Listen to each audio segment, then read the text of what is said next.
नमस्कार दोस्तों, apex study centre के यूट्यूब चैनल में आपका स्वागत है। आज हम लोग रासायनिक अभिक्रिया के बारे में समझेंगे और उसके गुणों के बारे में अध्ययन करेंगे और ये एक प्रयोगशाला विधि होगी। हम इसको प्रयोग से समझेंगे। तो रासायनिक अभिक्रिया कहते किसे हैं? तो जब कोई पदार्थ स्वयं या अन्य पदार्थों से मिलकर आपस में प्रतिक्रिया कर कर भिन्न गुण वाला नया पदार्थ बनाता है तो उसे रासायनिक अभिक्रिया कहते हैं। अर्थात पदार्थ नया बने अर्थात उसके मूल गुण में परिवर्तन होगा जब उसका अणु सूत्र में परिवर्तन होगा तब। जैसे जल जमकर बर्फ़ बना तो उसको हम रासायनिक परिवर्तन या रासायनिक अभिक्रिया नहीं कहेंगे, क्योंकि जल का भी अणु सूत्र H2O है और बर्फ़ का भी H2O है, तो उसको नहीं कहेंगे। लेकिन अगर लकड़ी जल गई तो उसको हम रासायनिक परिवर्तन कहेंगे, क्योंकि लकड़ी में पहले ग्लूकोज था, वो अब कार्बन डाइऑक्साइड एवं जल वाष्प में बदल गया है।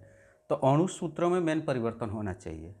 अब जैसे हम मैग्नीशियम फीता जलाते हैं, तो मैग्नीशियम फीता जलाने के इसका एक छोटा सा टुकड़ा ले लेंगे मैग्नीशियम फीता का, उसे जलाने से पहले रगड़ा जाता है। रगड़ने से उसके ऊपर से मैग्नीशियम ऑक्साइड की जो परत होती है वो क्या होती है, हट जाती है, जिसके चलते उसे जलाना आसान होता है। अगर रगड़ेंगे नहीं तो उसे जलाना थोड़ा मुश्किल होगा। अब इसको जलाने के लिए हम केयरफुली किसी हैंडल से इसको पकड़ लेंगे, ताकि लास्ट टाइम में ये जलते जलते जब हाथ तक पहुँचे तो हमारा हाथ न जले। अब इसे हम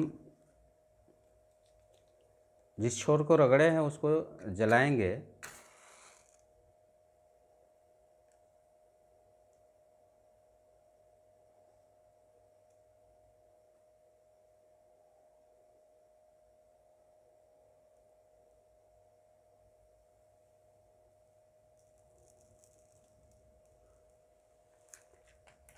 तो इस प्रकार से हमारा मैग्नीशियम फीता डेजलिंग लाइट के साथ जलता है और जलकर ये बहुत श्वेत प्रकाश उत्पन्न करता है, जो बहुत तीव्र प्रकाश होता है, जैसे वेल्डिंग वाले में होता है।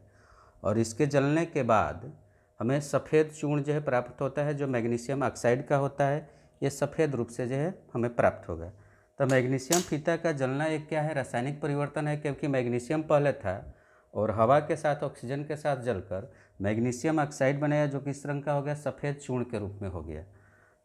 उसी प्रकार से हम किसी किसी रासायनिक अभिक्रिया में क्या होता है कि अवक्षेप का निर्माण होता है, जिसे अवक्षेपण अभिक्रिया कहते हैं, प्रिसिपिटेशन रिएक्शन कहते हैं। तो इसके लिए हम लेड नाइट्रेट PbNO3 और बेरियम क्लोराइड, ये बेरियम क्लोराइड का एक विलयन बना लेंगे, जिसे परखनली में जल के साथ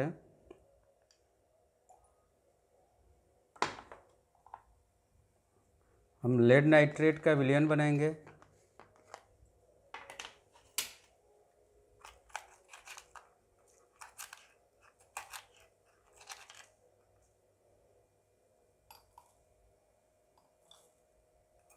और दूसरे परखनली में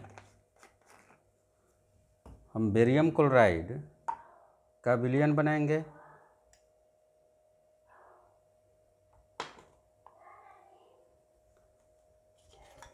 यह है बेरियम क्लोराइड, इसका विलयन दूसरे परखनली में बना लेंगे। दो परखनली को लेंगे। अब ये दोनों परखनली का विलयन क्या है, सफ़ेद है, पानी जैसा है। दोनों विलयन पानी जैसा है। इसमें क्या है, तो लेड नाइट्रेट का विलयन है और इसमें क्या है, बेरियम क्लोराइड का विलयन है। अब हम इसे में जो है बेरियम क्लोराइड के विलयन में लेड नाइट्रेट का विलयन डालेंगे,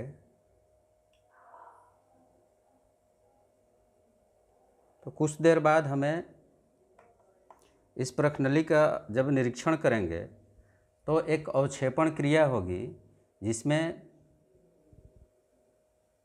बेरियम नाइट्रेट और आपस में एक्सचेंज करके लेड क्लोराइड का निर्माण होगा। और इसमें एक अवक्षेप का निर्माण होगा जो नीचे दही जैसा ठोस के रूप में जो है नीचे जो है क्या हो जाएगा, बैठ जाएगा। उसके साथ साथ हम दूसरा अभिक्रिया के गुण को तब तक देखते हैं, जैसे कुछ अभिक्रियाओं में क्या होता है, गैस का निर्माण होता है। तो गैस के निर्माण के लिए हम एक फ्लास्क में नाइट्रिक अम्ल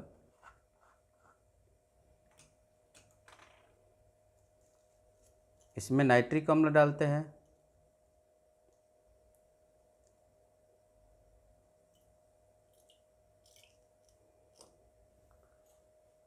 और उसी रूप में नाइट्रिक अम्ल के जैसा ही अम्ल सल्फ्यूरिक अम्ल होता है, उसको भी हम डाल लेंगे। एसिड हमारा कॉन्सेंट्रेटेड रहेगा तो अभिक्रिया तेज़ी से होगी।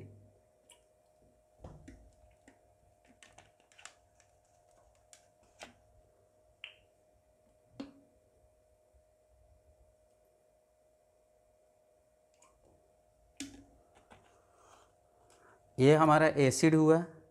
इसमें हम जिंक ग्रेनुल्स, यह है जिंक धातु है, इसके हम छोटे छोटे टुकड़े इसमें डालेंगे।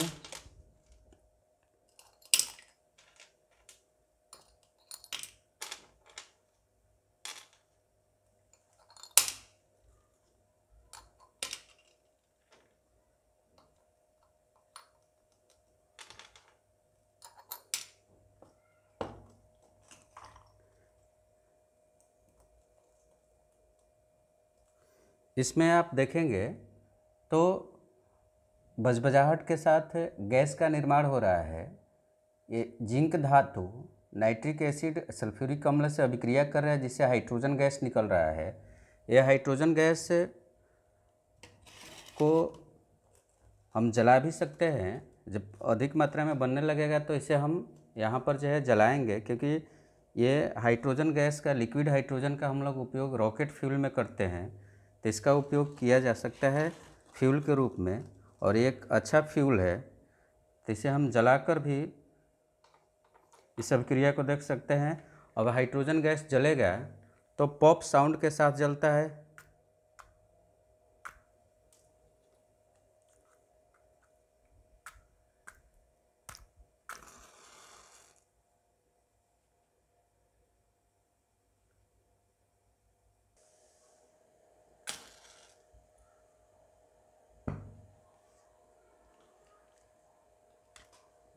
एसिड में जिंक मेटल डालने पर अभिक्रिया हो रहा है। इसमें देख रहे हैं गैस बबल्स निकल रहा है, और यह हाइड्रोजन गैस है। इस हाइड्रोजन गैस को जलाने पर पॉप साउंड के साथ जलता है, और हाइड्रोजन गैस के लिक्विड फॉर्म में, तरल रूप में हम इसका जो है रॉकेट में ईंधन के रूप में उपयोग करते हैं। तो कुछ अभिक्रियाओं में क्या होता है, गैस की उत्पत्ति होती है। ये तो अब देख रहे हैं गैस, जिंक मेटल डालने पर जो है सल्फ्यूरिक अम्ल में गैस उत्पन्न हो रहा है। इधर हम छोड़े थे अभिक्रिया जिसमें हम क्या डाले थे, लेड नाइट्रेट और बेरियम क्लोराइड का घोल डाला गया था। अगर आप इसको ध्यान से देखेंगे तो नीचे यहाँ पर जो है पीपीटी वाइट जो है रंग का जो है ठोस जो है अवक्षेप के रूप में बना हुआ है। ये वाइट पीपीटी जो है ये लेड क्लोराइड का है, और कुछ अभिक्रिया में अवक्षेप इसी तरह का विलयन में से ठोस जो है रवा के रूप में जम के नीचे पेंदी में बैठ जाते हैं। उसके बाद कुछ अभिक्रियाओं में रंग में परिवर्तन होता है। अब कुछ रासायनिक अभिक्रिया में रंग में परिवर्तन होता है। तो रंग में परिवर्तन जैसे यह है कॉपर सल्फेट। तो एक परखनली में हम कॉपर सल्फेट का विलयन बना लेते हैं, इसमें जल डालते हैं और इसमें हम कॉपर सल्फेट, यह है कॉपर सल्फेट, इसका डालकर हम विलयन तैयार कर लेंगे, जो नीला रंग का, ब्लू रंग का विलयन तैयार होगा।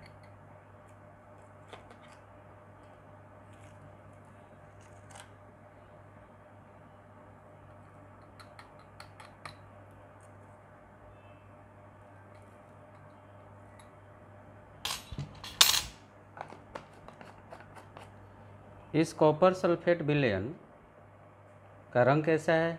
नीला है। तो कॉपर सल्फेट का रंग होता है नीला। CuSO4 का Cu है तो Blue ब्लू कॉपर सल्फेट का रंग होता है नीला। अब इस कॉपर सल्फेट के विलयन को हम 3 जो है प्रखनली में अलग अलग ले लेंगे।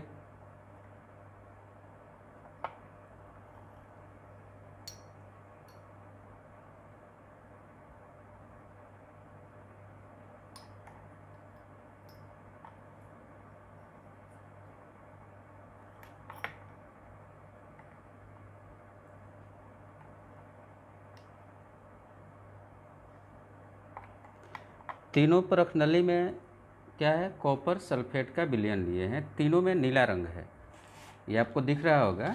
तीनों में नीला रंग है। ये अवक्षेप वाला जो है, जो अभिक्रिया हुआ था उसका है प्रखनली। तो इन तीनों में अब अलग अलग एक वाले में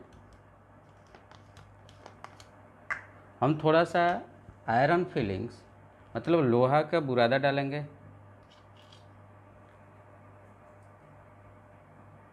सेकेंड वाले में हम लौह चूर्ण जो है उसको डाल देते हैं। उसके बाद इसको अभिक्रिया होने के लिए छोड़ देते हैं। दूसरे वाले में वहीं जिंक ग्रेनुल्स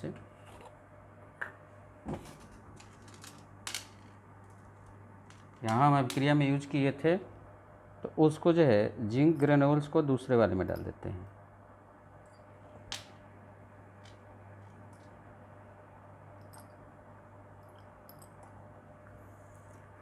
कुछ देर बाद इन तीनों प्रखनलियों का हम लोग अध्ययन करेंगे कि इनके रंगों में क्या परिवर्तन होता है। तो ये हम देखेंगे।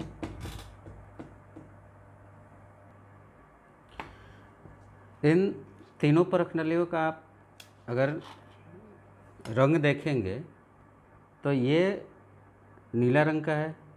ये कॉपर सल्फेट का वास्तविक जलीय विलयन है जो नीला रंग का है। दूसरे प्रखनली में हम लोग क्या डाले थे?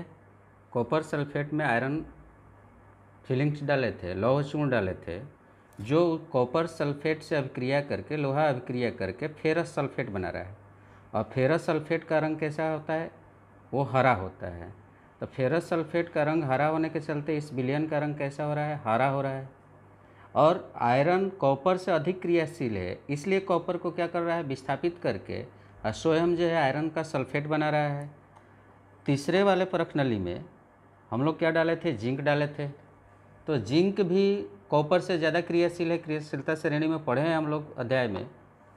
तो यहाँ पर जिंक कॉपर को विस्थापित करके जिंक सल्फेट बना रहा है। और जिंक सल्फेट का रंग कैसा होता है? उजला होता है, रंगहीन सफ़ेद जैसा होता है। तो जिंक सल्फेट यहाँ बनने के कारण ये रंगहीन होता जा रहा है, उजला सफ़ेद जैसा होता जा रहा है। जबकि ये फेरस सल्फेट मतलब ग्रीन विट्रोल है, कॉपर सल्फेट ब्लू विट्रोल है और जिंक सल्फेट वाइट विट्रोल है। तो इस तरह से कुछ रासायनिक अभिक्रिया में रंग में भी परिवर्तन होता है।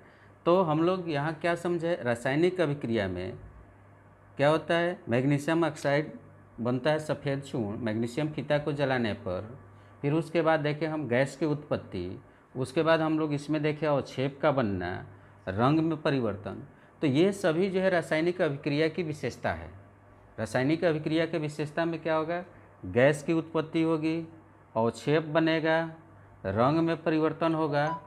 तो या जैसे आप तो कैमरे पर हैं तो इसको स्पर्श नहीं कर सकते थे उस समय, ये बहुत ज़्यादा गर्म हो जाता है, ऊष्माक्षेपी भी होता है। तो कुछ अभिक्रिया में ऊष्मा बाहर निकलती है, कुछ में अवशोषित होने से क्या हो जाती है? ठंडी हो जाती है। तो इस प्रकार हम लोग रासायनिक अभिक्रिया की विशेषता के बारे में आज अध्ययन किए प्रयोगशाला विधि से। हमें उम्मीद है कि आपको ये वीडियो पसंद आया होगा। इसे लाइक करें, शेयर करें और हमारे चैनल को सब्सक्राइब ज़रूर करें। Thank you.